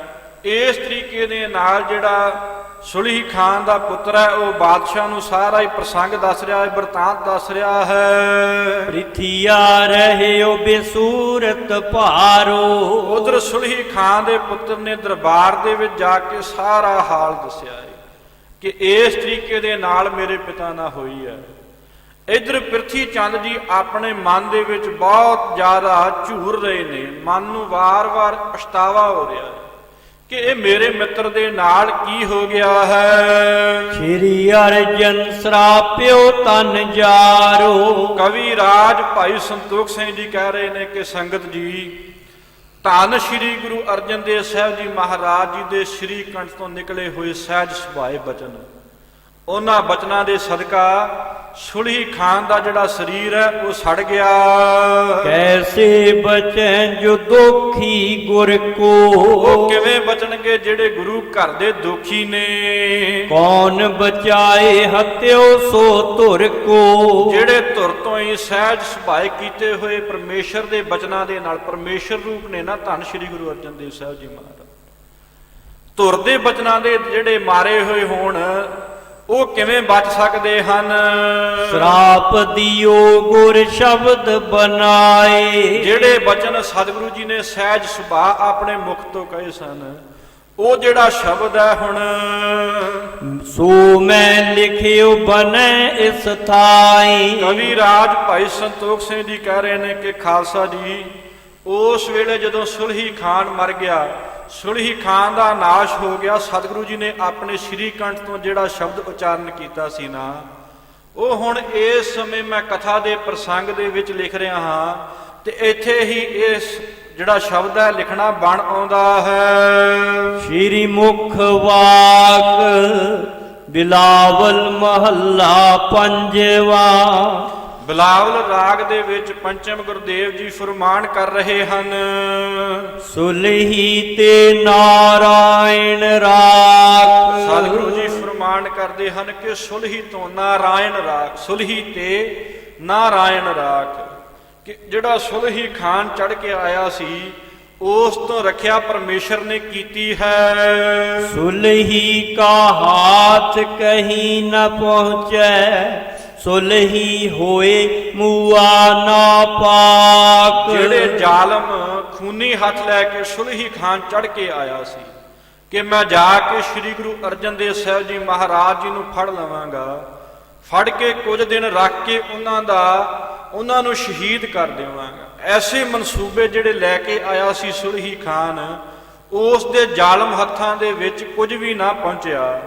ਸਗੋਂ ਆਪ ਜਿਹੜਾ ਸੁਲਹੀ ਖਾਨ ਹੈ ਆਪਣੇ ਧਰਮ ਤੋਂ, ਆਪਣੇ ਧਰਮ ਦੇ ਸਿਧਾਂਤ ਤੋਂ ਦੂਰ ਹੋ ਕੇ, ਆਪਣੇ ਧਰਮ ਦੇ ਈਮਾਨ ਤੋਂ ਦੂਰ ਹੋ ਕੇ, ਸੜ ਕੇ ਨਾਪਾਕ ਹੋ ਕੇ, ਭਾਵ ਕੇ ਅੱਗ ਦੇ ਵਿੱਚ ਸੜ ਕੇ ਜਿਹੜਾ ਉਹ ਮਰ ਗਿਆ। ਰਹਾਉ ਕਾਢ ਕੁਠਾਰ ਖਸਮ ਸਿਰ ਕਾਟਿਆ, ਖਿਨ ਮਹਿ ਹੋਏ ਗਿਆ ਹੈ ਖਾਕ। ਵਿਸ਼ਰਾਮ ਦੇ ਕੇ ਗੁਰਦੇਵ ਜੀ ਫਰਮਾਨ ਕਰਦੇ ਹਨ, ਕਾਢ ਕੁਠਾਰ ਖਸਮ ਸਿਰ ਕਾਟਿਆ, ਕਿ ਕਾਲ ਰੂਪੀ ਜਿਹੜਾ ਕੁਹਾੜਾ ਹੈ ਖਸਮ ਨੇ ਆਪਣੇ ਹੱਥਾਂ ਦੇ ਨਾਲ ਉਸ ਸੁਲਹੀ ਖਾਨ ਦੇ ਸਿਰ ਦੇ ਵਿੱਚ ਮਾਰਿਆ। ਵੇਖੋ ਨਾ ਸੰਗਤ ਜੀ, ਜਦੋਂ ਸੁਲਹੀ ਖਾਨ ਬੜੇ ਹੰਕਾਰ ਦੇ ਨਾਲ ਉਸ ਆਵੇ ਦੇ ਉੱਪਰ ਚੜ ਕੇ ਗਿਆ ਨਾ, ਉਸ ਦੇ ਹੱਥ ਦੇ ਵਿੱਚ ਬੜਾ ਤਿੱਖਾ ਗੰਡਾਸਾ ਸੀ। ਜਦੋਂ ਅੱਗ ਦਾ ਸੇਕ ਲੱਗਣ ਦੇ ਨਾਲ ਉਸ ਦਾ ਸਰੀਰ ਸੜਿਆ ਤੇ ਉਹ ਗੰਡਾਸਾ ਉਸ ਦੇ ਹੱਥ ਦੇ ਵਿੱਚੋਂ ਛੁੱਟ ਗਿਆ, ਤੇ ਜਦੋਂ ਮੂਰਛਿਤ ਹੋ ਕੇ ਉਹ ਡਿੱਗਿਆ, ਉਸ ਗੰਡਾਸੇ ਦੇ ਉੱਪਰ ਜਾ ਕੇ ਉਸ ਦੀ ਧੌਣ ਵੱਜੀ ਤੇ ਧੌਣ ਉਸ ਦੇ ਸਰੀਰ ਤੋਂ ਵੱਖ ਹੋ ਗਈ। ਪਰਮੇਸ਼ਰ ਦੇ ਜਿਹੜਾ ਕਾਲ ਰੂਪੀ ਕੁਠਾਰ ਹੈ, ਕੁਹਾੜਾ ਹੈ, ਉਸ ਸਮੇਂ ਉਸ ਦੇ ਸਿਰ ਦੇ ਵਿੱਚ ਵੱਜਿਆ, ਪਲ ਦੇ ਵਿੱਚ ਹੀ ਉਸ ਦਾ ਜਿਹੜਾ ਸਰੀਰ ਹੈ ਉਹ ਖਾਕ ਦੇ ਵਿੱਚ ਰਲ ਗਿਆ। ਮੰਦਾ ਚਿਤਵਤ ਪਚਿਆ, ਜਿਨ ਰਚਿਆ ਤਿਨ ਦੀਨਾ ਧਾਕ। ਇਹ ਜਿਹੜਾ ਮੰਦਾ ਹੈ ਆਪਣੇ ਮੁਖ ਤੋਂ ਨੀਚ ਹੈ, ਆਪਣੇ ਮੂੰਹ ਤੋਂ ਜਿਸ ਨੇ ਚਿਤਵਿਆ ਸੀ, ਆਪਣੇ ਮਨ ਦੇ ਵਿੱਚ ਇਹ ਗਿਣਤੀਆਂ ਮਿਹਨਤੀਆਂ ਕੀਤੀਆਂ ਸੀ ਕਿ ਮੈਂ ਜਾ ਕੇ ਅੰਮ੍ਰਿਤਸਰ ਸਾਹਿਬ ਦੀ ਧਰਤੀ ਦੇ ਉੱਪਰ ਹਮਲਾ ਕਰਾਂਗਾ, ਹਮਲਾ ਕਰਕੇ ਉੱਥੇ ਜਾ ਕੇ ਬੜਾ ਜਿਹੜਾ ਉੱਥੇ ਮੈਂ ਜ਼ੁਲਮ ਕਰਾਂਗਾ, ਜ਼ੁਲਮ ਕਰਕੇ ਧੰਨ ਸ਼੍ਰੀ ਗੁਰੂ ਅਰਜਨ ਦੇਵ ਸਾਹਿਬ ਜੀ ਮਹਾਰਾਜ ਜੀ ਨੂੰ ਫੜ ਲਵਾਂਗਾ, ਫੜ ਕੇ ਉਹਨਾਂ ਦਾ ਨਾਸ਼ ਕਰਾਂਗਾ। ਆਪਣੇ ਮਨ ਦੇ ਵਿੱਚ ਐਸੀਆਂ ਗਿਣਤੀਆਂ ਮਿਣਤੀਆਂ ਕੀਤੀਆਂ ਕਿ ਆਪਣੇ ਮਿੱਤਰ ਨੂੰ ਜਾ ਕੇ ਮੈਂ ਗੁਰਿਆਈ ਦੇਵਾਂਗਾ, ਪ੍ਰਿਥੀ ਚੰਦ ਨੂੰ, ਉਹਨਾਂ ਨੂੰ ਗੁਰੂ ਬਣਾਵਾਂਗਾ, ਉਹਨਾਂ ਦੀ ਬਹੁਤ ਜ਼ਿਆਦਾ ਸੋਭਾ ਹੋਵੇਗੀ, ਫਿਰ ਮੇਰੇ ਕੋਲੋਂ ਧਨ ਵੀ ਬਹੁਤ ਹੋਵੇਗਾ। ਐਸੀਆਂ ਜਿਹੜੀਆਂ ਇਹਨੇ ਨੀਚਤਾਈ ਵਾਲੀਆਂ ਗੱਲਾਂ ਆਪਣੇ ਮਨ ਦੇ ਵਿੱਚ ਸੋਚੀਆਂ ਸੀ ਨਾ, ਉਹ ਸਾਰੀਆਂ ਗਿਣਤੀਆਂ ਮਿਣਤੀਆਂ ਨੂੰ ਸੋਚਦਾ ਹੀ ਮਰ ਗਿਆ। ਤੇ ਜਿਸ ਪਰਮੇਸ਼ਰ ਨੇ ਇਸ ਦੀ ਰਚਨਾ ਕੀਤੀ ਸੀ, ਉਸ ਪਰਮੇਸ਼ਰ ਨੇ ਇਸ ਦਾ ਨਾਸ਼ ਕਰ ਦਿੱਤਾ। ਪੁੱਤਰ ਮੀਤ ਧਨ ਕੀਛੂ ਨ ਰਹਿਓ, ਸੋ ਛੋੜ ਗਿਆ ਸਭ ਭਾਈ ਸਾਕ। ਵੇਖੋ ਪਰਮੇਸ਼ਰ ਦੇ ਰੰਗ। ਜਦੋਂ ਇਹ ਸੁਲਹੀ ਖਾਨ ਮਰਿਆ ਨਾ, ਉਸ ਤੋਂ ਬਾਅਦ ਇਸ ਦਾ ਪੁੱਤਰ ਤੇ ਭਤੀਜਾ ਸੁਲਭੀ ਖਾਨ ਗੋਇੰਦਵਾਲ ਸਾਹਿਬ ਦੇ ਮੜ ਦੇ ਵਿੱਚ ਇਹ ਵਿਚਰ ਰਹੇ ਨੇ। ਉੱਥੇ ਸੈਯਦਾਂ ਨਾਲ ਝਗੜਾ ਹੋਇਆ, ਸੈਯਦਾਂ ਨੇ ਤਨਖਾਹ ਨੂੰ ਲੈ ਕੇ ਰੌਲਾ ਪਾਇਆ। ਉਸ ਰੌਲੇ ਦੇ ਵਿੱਚ ਇਸ ਦੇ ਪੁੱਤਰ ਤੇ ਭਤੀਜੇ ਨੂੰ ਮਾਰ ਦਿੱਤਾ ਗਿਆ। ਨਾ ਤਾਂ ਇਸ ਦਾ ਪੁੱਤਰ ਰਿਹਾ, ਨਾ ਸੰਬੰਧੀ ਰਹੇ, ਨਾ ਧਨ ਰਿਹਾ। ਪੁੱਤਰ ਮੀਤ ਧਨ ਕਿਛੂ ਨਾ ਰਹਿਓ, ਕੁਝ ਵੀ ਨਹੀਂ ਰਿਹਾ। ਤੇ ਆਪ ਵੀ ਇਹ ਸਾਰਾ ਕੁਝ ਛੱਡ ਕੇ ਇਸ ਸੰਸਾਰ ਦੇ ਵਿੱਚੋਂ ਚਲਾ ਗਿਆ। ਕਹੋ ਨਾਨਕ ਤਿਸ ਪ੍ਰਭ ਬਲਿਹਾਰੀ ਜਿਨ ਜਨ ਕਾ ਕੀਨੋ ਪੂਰਨ ਵਾਰ। ਧੰਨ ਸਤਿਗੁਰੂ ਸ੍ਰੀ ਗੁਰੂ ਅਰਜਨ ਦੇਵ ਸਾਹਿਬ ਜੀ ਮਹਾਰਾਜ ਜੀ ਕਹਿ ਰਹੇ ਹਨ ਕਿ ਅਸੀਂ ਉਸ ਪਰਮੇਸ਼ਰ ਤੋਂ ਬਲਿਹਾਰ ਜਾਂਦੇ, ਵਾਰਨੇ ਜਾਂਦੇ ਹਾਂ, ਜਿਨ੍ਹਾਂ ਨੇ ਸਾਡੇ ਜਿਹੜੇ ਵਾਕ ਨੇ, ਸਾਡੇ ਮੁਖ ਤੋਂ ਨਿਕਲੇ ਹੋਏ ਸਹਿਜ ਸੁਭਾਏ ਬਚਨ, ਉਹਨਾਂ ਨੇ ਪੂਰਨ ਕਰ ਦਿੱਤੇ। ਜਦੋਂ ਆ ਕੇ ਹਲਕਾਰੇ ਨੇ ਕਿਹਾ ਸੀ ਨਾ, ਸਤਿਗੁਰੂ ਜੀ ਕੁਝ ਉਪਾਏ ਕਰੀਏ, ਕਿਸੇ ਨਾ ਕਿਸੇ ਤਰੀਕੇ ਸ੍ਰੀ ਅੰਮ੍ਰਿਤਸਰ ਸਾਹਿਬ ਦੀ ਧਰਤੀ ਦੇ ਉੱਪਰ ਉਹ ਸੁਲਭੀ ਖਾਂ ਨੇ ਆਉਣਾ ਹੈ, ਸੰਗਤ ਨੂੰ ਬਚਾ ਲਈਏ, ਸੰਗਤ ਦੀ ਰਾਖੀ ਕਰੀਏ, ਸਤਿਗੁਰੂ ਜੀ ਕਿਰਪਾ ਕਰੋ। ਸਤਿਗੁਰੂ ਜੀ ਨੇ ਉਸ ਵੇਲੇ ਆਪਣੇ ਸ੍ਰੀ ਕੰਠ ਤੋਂ ਇਹ ਬਚਨ ਕਹੇ ਸਨ ਕਿ ਸੰਗਤ ਜੀ ਘਬਰਾਉਣ ਦੀ ਕੋਈ ਲੋੜ ਨਹੀਂ, ਪਰਮੇਸ਼ਰ ਆਪ ਆਪਣੇ ਪਿਆਰਿਆਂ ਦੀ ਰੱਖਿਆ ਕਰੇਗਾ। ਸੁਲਹੀ ਖਾਨ ਇਸ ਧਰਤੀ ਦੇ ਉੱਪਰ ਨਹੀਂ ਪਹੁੰਚ ਸਕੇਗਾ। ਸਤਿਗੁਰੂ ਸਾਹਿਬ ਜੀ ਦੇ ਉਹ ਜਿਹੜੇ ਵਾਕ ਨੇ, ਸਤਿਗੁਰੂ ਜੀ ਬੇਨਤੀ ਕਰ ਰਹੇ ਨੇ ਕਿ ਪਰਮੇਸ਼ਰ ਨੇ ਉਹ ਆਪ ਕਿਰਪਾ ਕਰਕੇ ਪੂਰਨ ਕਰ ਦਿੱਤੇ ਹਨ। ਦੋਹਰਾ ਸ਼੍ਰੀ ਅਰਜਨ ਕੋ ਬੁਰਾ ਨਿਤ ਚਿਤਵਤ ਚਿਤਵਤ ਮੀਚ। ਇਹ ਜਿਹੜਾ ਮੂਰਖ ਹੈ, ਨੀਚ ਮਨੁੱਖ ਹੈ, ਸੁਲਭੀ ਖਾਨ, ਵਾਹਿਗੁਰੂ ਸੁਲਹੀ ਖਾਨ, ਇਹ ਨਿਤਾ ਪ੍ਰਤੀ ਆਪਣੇ ਮਨ ਦੇ ਵਿੱਚ ਸਤਿਗੁਰੂ ਸਾਹਿਬ ਜੀ ਦੇ ਪ੍ਰਤੀ, ਗੁਰੂ ਘਰ ਦੇ ਪ੍ਰਤੀ ਮੰਦਾ ਚਿਤਵਦਾ ਸੀ, ਹਮੇਸ਼ਾ ਹੀ ਮਾੜੀ ਸੋਚ ਰੱਖਦਾ ਸੀ। ਇਸ ਸੋਚ ਨੂੰ ਰੱਖਦਿਆਂ ਰੱਖਦਿਆਂ ਇਸ ਨੂੰ ਇਹ ਚੇਤਾ ਨਹੀਂ ਸੀ ਕਿ ਮੌਤ ਵੀ ਮੈਨੂੰ ਚੇਤਾ ਕਰ ਰਹੀ ਹੈ। ਵਸਨ ਬਸਾਇਓ ਮੂੜ ਕੋ ਪਰਿਓ ਸੋ ਦੋਜਕ ਬੀਚ। ਇਸ ਮੂਰਖ ਦਾ ਕੋਈ ਵੀ ਵਸ ਨਹੀਂ ਚੱਲਿਆ। ਜੋ ਵੀ ਇਸ ਨੇ ਆਪਣੇ ਮਨ ਦੇ ਵਿੱਚ ਗਿਣਤੀਆਂ ਮਿਣਤੀਆਂ ਕੀਤੀਆਂ ਸੀ, ਉਹ ਸਾਰੀਆਂ ਗਿਣਤੀਆਂ ਮਿਣਤੀਆਂ ਦੇ ਉੱਪਰ ਪਾਣੀ ਫਿਰ ਗਿਆ। ਜਾ ਕੇ ਦੋਜਕ ਦੇ ਵਿੱਚ ਇਸ ਦਾ ਨਿਵਾਸ ਹੋਇਆ, ਦੋਜਕ ਨੂੰ ਪ੍ਰਾਪਤ ਹੋਇਆ, ਉੱਥੇ ਦੁੱਖ ਸਹਿ ਰਿਹਾ ਇਹ ਮੂਰਖ ਸੁਲਹੀ ਖਾਨ। ਚੌਪਈ ਗੁਰ ਦੋਖੀ ਕੀ ਦੁਰਗਤ ਹੋਈਏ। ਕਵੀ ਰਾਜ ਭਾਈ ਸੰਤੋਖ ਸਿੰਘ ਜੀ ਕਹਿ ਰਹੇ ਹਨ, ਸੰਗਤ ਜੀ, ਜਿਹੜੇ ਗੁਰੂ ਘਰ ਦੇ ਦੋਖੀ ਹਨ, ਜਿਹੜੇ ਗੁਰੂ ਸਾਹਿਬ ਜੀ ਦੇ ਦੋਖੀ ਹਨ, ਉਹਨਾਂ ਦੀ ਆਖਰ ਨੂੰ ਜਿਹੜੀ ਗਤ ਹੈ ਨਾ, ਉਹ ਬਹੁਤ ਮਾੜੀ ਹੋਈ। ਇੱਕ ਸਮੇਂ ਤਾਂ ਲੱਗੇਗਾ ਕਿ ਅਸੀਂ ਬੜੇ ਚੜ੍ਹਾਈ ਦੇ ਵਿੱਚ ਆ, ਸਾਡੇ ਨਾਲ ਪੂਰੀ ਹਕੂਮਤ ਹੈ, ਸਰਕਾਰ ਸਾਡੇ ਨਾਲ ਹੈ, ਪਰ ਅੰਤ ਨੂੰ ਜਿਹੜਾ ਗੁਰੂ ਘਰ ਦੇ ਉੱਪਰ ਚੜ੍ਹਾਈ ਕਰੇਗਾ ਨਾ, ਜਿਸ ਦਾ ਮੁਖ ਗੁਰੂ ਵੱਲ ਹੈ, ਉਸ ਦੀ ਅੰਤ ਦੇ ਵਿੱਚ ਜਿਹੜੀ ਗਤ ਹੈ ਉਹ ਬਹੁਤ ਬੁਰੀ ਹੋਵੇਗੀ। ਹਿੰਦੂ ਕਿਦੋਂ ਤੁਰਕ ਵੈ ਕੋਈ। ਭਾਵੇਂ ਉਹ ਧਰਮ ਦੇ ਅਨੁਸਾਰ ਮੁਸਲਮਾਨ ਹੈ, ਭਾਵੇਂ ਹਿੰਦੂ ਹੈ, ਜਿਸ ਨੇ ਵੀ ਗੁਰੂ ਸਾਹਿਬ ਜੀ ਦਾ ਬੁਰਾ ਚਿਤਵਿਆ ਹੈ, ਉਸ ਦੀ ਗਤ ਬੁਰੀ ਹੋਵੇਗੀ। ਇੰਦਰ ਆਦ ਗੁਰ ਦੋਖ ਨ ਤਿਸ਼ਟੈ। ਜਿਹੜੇ ਇੰਦਰ ਆਦਿਕ ਹਨ, ਇਹ ਵੀ ਗੁਰੂ ਜੀ ਦਾ ਦੋਖ ਕਰਕੇ ਨਾ ਸਥਿਤ ਨਹੀਂ ਰਹਿੰਦੇ, ਇਹ ਵੀ ਆਪਣੀ ਪਦਵੀ ਤੋਂ ਹੱਥ ਖੋ ਲੈਂਦੇ ਹਨ। ਦੁਖ ਸਜਾਏ ਲਹਿ ਪਦ ਤੇ ਭ੍ਰਿਸ਼ਟੈ। ਜੇ ਇਹ ਇੰਦਰ ਮਨੁੱਖਾਂ ਦੀ ਤਾਂ ਕੀ ਗੱਲ, ਜੇ ਇੰਦਰ ਆਦਿ ਵੀ ਸਤਿਗੁਰੂ ਸਾਹਿਬ ਜੀ ਦੇ ਨਾਲ ਵੈਰ ਭਾਵਨਾ ਰੱਖਣਗੇ, ਉਹਨਾਂ ਨੂੰ ਵੀ ਦੁੱਖ ਸਹਿਣੇ ਪੈਣਗੇ, ਸਜ਼ਾ ਮਿਲੇਗੀ। ਤੇ ਜਿਸ ਪਦਵੀ ਦੇ ਉੱਪਰ ਉਹ ਬੈਠੇ ਨੇ, ਉਹ ਪਦਵੀ ਵੀ ਉਹਨਾਂ ਦੇ ਹੱਥੋਂ ਖੁੱਸ ਜਾਵੇਗੀ। ਖਿਮਾ ਨਿਧਾਨ ਗੁਰੂ ਨਹਿਰ ਸੈ। ਜਿਹੜੇ ਧੰਨ ਸ੍ਰੀ ਗੁਰੂ ਅਰਜਨ ਦੇਵ ਸਾਹਿਬ ਜੀ ਮਹਾਰਾਜ ਜੀ ਹਨ, ਇਹ ਖਿਮਾ ਦੇ ਨਿਧਾਨ ਨੇ, ਖਿਮਾ ਦੇ ਖਜ਼ਾਨੇ। ਸ਼ਰਨ ਆਇਆਂ ਦੀ ਸਤਿਗੁਰੂ ਸਾਹਿਬ ਜੀ ਪੈਜ ਰੱਖਣ ਵਾਲੇ। ਵੱਡੇ ਵੱਡੇ ਗੁਨਾਹਕਾਰ ਵੀ ਜਦੋਂ ਆ ਕੇ ਸ਼ਰਨ ਦੇ ਵਿੱਚ ਪੈਂਦੇ ਨੇ, ਖਿਨ ਮਾਤਰ ਜੀ ਸਤਿਗੁਰੂ ਸਾਹਿਬ ਜੀ ਦਾ ਸੁਭਾਅ ਹੈ ਕਿ ਉਹਨਾਂ ਨੂੰ ਖਿਮਾ ਕਰ ਦਿੰਦੇ ਨੇ, ਮਾਫ ਕਰ ਦਿੰਦੇ ਨੇ। ਸਤਿਗੁਰੂ ਸਾਹਿਬ ਜੀ ਦੇ ਸੁਭਾਅ ਦੇ ਵਿੱਚ ਹੀ ਨਹੀਂ ਹੈ ਕਿ ਉਹ ਵੀਰ ਰਸ ਦੇ ਵਿੱਚ ਆਉਣ। ਆਪ ਪਰਮੇਸ਼ਵਰ ਨਾਸੈ ਤਿਸੈ। ਇਹ ਤਾਂ ਪਰਮੇਸ਼ਰ ਦਾ ਬਿਰਧ ਹੈ, ਇਹ ਪਰਮੇਸ਼ਰ ਦਾ ਸੁਭਾਅ ਹੈ ਕਿ ਜਦੋਂ ਉਸ ਪਰਮੇਸ਼ਰ ਦੇ ਪਿਆਰਿਆਂ ਦੇ ਨਾਲ ਕੋਈ ਵੈਰ ਭਾਵਨਾ ਰੱਖਦਾ ਹੈ, ਫਿਰ ਪਰਮੇਸ਼ਰ ਆਪਣੇ ਪਿਆਰਿਆਂ ਦੀ ਪੈਜ ਰੱਖਣ ਦੇ ਲਈ ਉਸ ਦੁਸ਼ਟ ਦਾ ਨਾਸ਼ ਕਰ ਦਿੰਦਾ ਹੈ। ਹੋਏ ਦਰਗਾਹ ਵੇਖੈ ਮੁਖ ਕਾਰਾ। ਇਸ ਸੰਸਾਰ ਦੇ ਵਿੱਚ ਤਾਂ ਮੁਖ ਕਾਲਾ ਹੋਵੇਗਾ ਹੀ ਹੋਵੇਗਾ ਉਹਨਾਂ ਨਿੰਦਕਾਂ ਦਾ। ਅੱਗੇ ਦਰਗਾਹ ਦੇ ਵਿੱਚ ਵੀ ਉਹਨਾਂ ਨੂੰ ਢੋਈ ਨਹੀਂ ਮਿਲੇਗੀ, ਮੁਖ ਹੀ ਕਾਲਾ ਹੋਵੇਗਾ। ਮਰ ਕੋ ਮੌਤ ਪਰ ਨਰਕ ਮਝਾਰਾ। ਮੌਤ ਮੌਤ ਮਰਨਗੇ, ਚੰਗੀ ਮੌਤ ਨਹੀਂ ਮਰਨਗੇ।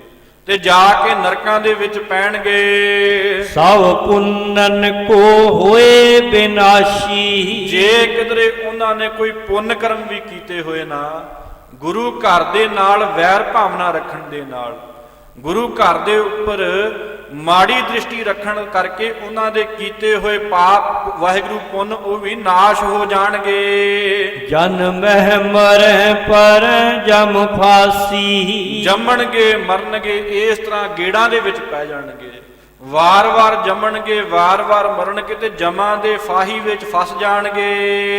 ਇਮ ਸੁਲਹੀ ਗੁਰ ਦੋਖੀ ਮਰਿਓ। ਕਵੀ ਰਾਜ ਭਾਈ ਸੰਤੋਖ ਸਿੰਘ ਜੀ ਕਹਿ ਰਹੇ ਹਨ ਕਿ ਇਸੇ ਤਰੀਕੇ ਦੇ ਨਾਲ ਜਿਹੜਾ ਸੁਲਹੀ ਖਾਂ ਗੁਰੂ ਘਰ ਦਾ ਦੋਖੀ ਹੈ ਉਹ ਵੀ ਸੜ ਕੇ ਮਰ ਗਿਆ ਹੈ। ਤੇ ਇਸ ਤਰੀਕੇ ਦੇ ਨਾਲ ਘੋਰ ਨਰਕ ਮਹਿ ਤਤ ਛਿਨ ਪਰਿਓ। ਘੋਰ ਨਰਕ ਜਿਹੜਾ ਭਿਆਨਕ ਨਰਕ ਹੈ, ਜਿਸ ਦੇ ਵਿੱਚ ਜਮਾਂ ਦੀ ਮਾਰ ਪੈਂਦੀ ਹੈ, ਉਸ ਨਰਕ ਦੇ ਵਿੱਚ ਜਾ ਕੇ ਉਹ ਸੁਲਹੀ ਖਾਂ ਪੈ ਗਿਆ, ਜਿਸ ਨੇ ਆਪਣੇ ਮਨ ਦੇ ਵਿੱਚ ਇਹ ਹੰਕਾਰ ਕੀਤਾ ਸੀ ਕਿ ਮੈਂ ਸਤਿਗੁਰੂ ਸਾਹਿਬ ਜੀ ਦੇ ਉੱਪਰ ਚੜ੍ਹਾਈ ਕਰਾਂਗਾ, ਜਾ ਕੇ ਉਹਨਾਂ ਨੂੰ ਫੜ ਲਵਾਂਗਾ, ਉਹਨਾਂ ਦਾ ਨਾਸ਼ ਕਰ ਦੇਵਾਂਗਾ। ਪਰ ਦੇਖੋ ਨਾ ਸੰਗਤ ਜੀ, ਅੰਤ ਨੂੰ ਉਸ ਦਾ ਆਪਣਾ ਹੀ ਨਾਸ਼ ਹੋ ਗਿਆ ਨਾ, ਪੱਲੇ ਤੇ ਕੁਝ ਨਹੀਂ ਨਾ ਪਿਆ। ਅੰਤ ਫਿਰ ਜਾ ਕੇ ਨਰਕਾਂ ਦੇ ਵਿੱਚ ਵਾਸਾ ਹੋਇਆ, ਜਿੱਥੇ ਉਹਨੇ ਆਪਣਾ ਨੁਕਸਾਨ ਕਰਵਾਇਆ, ਆਪ ਜਮਾਂ ਦੀ ਮਾਰ ਸਹੀ, ਉੱਥੇ ਆਪਣੀਆਂ ਪੀੜ੍ਹੀਆਂ ਦਾ ਨਾਸ਼ ਵੀ ਕਰਵਾ ਲਿਆ। ਪੀੜ੍ਹੀਆਂ ਵੀ ਉਸ ਦੀਆਂ ਇਸ ਤਰੀਕੇ ਦੇ ਨਾਲ ਲੜ ਮਰ ਕੇ ਹੀ ਮਰੀਆਂ। ਇਹ ਪ੍ਰਸੰਗ ਅੱਜ ਆਪ ਜੀ ਨੇ ਸਤਿਗੁਰੂ ਸਾਹਿਬ ਜੀ ਦੀ ਕਿਰਪਾ ਦੇ ਨਾਲ ਸਰਵਣ ਕੀਤਾ ਹੈ। ਸਤਿਗੁਰੂ ਸਾਹਿਬ ਜੀ ਕਿਰਪਾ ਕਰਨ ਆਈਆਂ ਹੋਈਆਂ ਸੰਗਤਾਂ ਜਿਹੜੀਆਂ ਸਤਿਗੁਰੂ ਸਾਹਿਬ ਜੀ ਦੀ ਹਜ਼ੂਰੀ ਦੇ ਵਿੱਚ ਬੜੇ ਪ੍ਰੇਮ ਦੇ ਨਾਲ ਇਸ ਗੁਰ ਇਤਿਹਾਸ ਨੂੰ ਸਰਵਣ ਕਰਦੀਆਂ ਹਨ, ਉਹਨਾਂ ਸੰਗਤਾਂ ਦਾ ਬਹੁਤ ਬਹੁਤ ਧੰਨਵਾਦ। ਸੰਗਤ ਜੀ, ਆਓ ਸਤਿਗੁਰੂ ਸਾਹਿਬ ਜੀ ਦੇ ਅੱਗੇ ਅਰਦਾਸ ਕਰੀਏ ਕਿ ਸਤਿਗੁਰੂ ਜੀ, ਅਸੀਂ ਬੜੇ ਵੱਡੇ ਔਗਣਹਾਰੇ ਹਾਂ, ਆਪ ਸਤਿਗੁਰੂ ਸਾਹਿਬ ਜੀ ਕਿਰਪਾ ਕਰੋ। ਇਸ ਸੰਸਾਰ ਨੂੰ ਅਸੀਂ ਨਾ ਪੜ੍ਹ ਗੁਣ ਕੇ ਵੇਖ ਲਿਆ, ਹੁਣ ਕਿਰਪਾ ਕਰੋ ਜਿਸ ਦੇਸ਼ ਜਿਸ ਕਾਲ ਦੇ ਵਿੱਚ ਅਸੀਂ ਆਪ ਜੀ ਨੂੰ ਭੁੱਲ ਕੇ ਬੈਠੇ ਆ ਨਾ, ਉਸ ਦੇਸ਼ ਕਾਲ ਦੇ ਵਿੱਚੋਂ ਕੱਢੋ ਤੇ ਜਿਸ ਮੰਡਲ ਦੇ ਵਿੱਚ ਆਪ ਜੀ ਦੀ ਯਾਦ ਦਾ ਹਮੇਸ਼ਾ ਵਾਸਾ ਹੋਵੇ, ਉਸ ਮੰਡਲ ਦੇ ਵਿੱਚ ਆਪ ਜੀ ਸਤਿਗੁਰੂ ਸਾਹਿਬ ਜੀ ਵਾਸਾ ਬਖਸ਼ਿਸ਼ ਕਰੋ। ਇਹ ਸਤਿਗੁਰੂ ਸਾਹਿਬ ਜੀ ਦੇ ਅੱਗੇ ਅਰਦਾਸ ਕਰੀਏ। ਸਤਿਗੁਰੂ ਸਾਹਿਬ ਜੀ ਦੇ ਜੀਵਨ ਦੇ ਬਾਬਤ, ਇਤਿਹਾਸ ਦੇ ਬਾਬਤ, ਸਤਿਗੁਰੂ ਸਾਹਿਬ ਜੀ ਦੀ ਜੀਵਨ ਕੌਤਕਾਂ ਦੇ ਬਾਰੇ ਕਥਾ ਕਰਦਿਆਂ ਹੋਇਆਂ ਅਨੇਕ ਹੀ ਪ੍ਰਕਾਰ ਦੀਆਂ ਭੁੱਲਾਂ ਗਲਤੀਆਂ ਹੋ ਗਈਆਂ ਨੇ। ਧੰਨ ਸਤਿਗੁਰੂ ਸ੍ਰੀ ਗੁਰੂ ਅਰਜਨ ਦੇਵ ਸਾਹਿਬ ਜੀ ਮਹਾਰਾਜ, ਧੰਨ ਧੰਨ ਸ੍ਰੀ ਗੁਰੂ ਗ੍ਰੰਥ ਸਾਹਿਬ ਜੀ ਮਹਾਰਾਜ, ਆਪ ਸਿੱਖ ਸੰਗਤ ਬਖਸ਼ਣ ਯੋਗ ਹੋ ਜੀ, ਬਖਸ਼ ਲੈਣਾ। ਅੱਗੇ ਤੋਂ ਸਮਾਤ ਬਖਸ਼ਿਸ਼ ਕਰਨੀ ਸਤਿਗੁਰੂ ਸਾਹਿਬ ਜੀ ਆਪ ਹੀ ਕਿਰਪਾ ਕਰਕੇ ਆਪ ਹੀ ਆਪਣੀ ਸਲੋਤਾ ਕਰਾ ਲੈਣ। ਹੁਣ ਇੱਥੇ ਹੀ ਦੋ ਪੰਕਤੀਆਂ ਪੜ੍ਹ ਕੇ ਸਮਾਪਤੀ ਹੈ ਜੀ। ਸਭ ਪੁੰਨਨ ਕੋ ਹੋਏ ਬਿਨਾਸ਼ੀ। ਜਨਮਹਿ ਮਰੈ ਪਰੈ ਜਮ ਫਾਸੀ। ਇਮ ਸੁਲਹੀ ਗੁਰ ਦੋਖੀ ਮਰਿਓ। ਘੋਰ ਨਰਕ ਮਹਿ ਤਤ ਛਿਨ ਪਰਿਓ। ਵਾਹਿਗੁਰੂ ਜੀ ਕਾ ਖਾਲਸਾ, ਵਾਹਿਗੁਰੂ ਜੀ ਕੀ ਫਤਿਹ।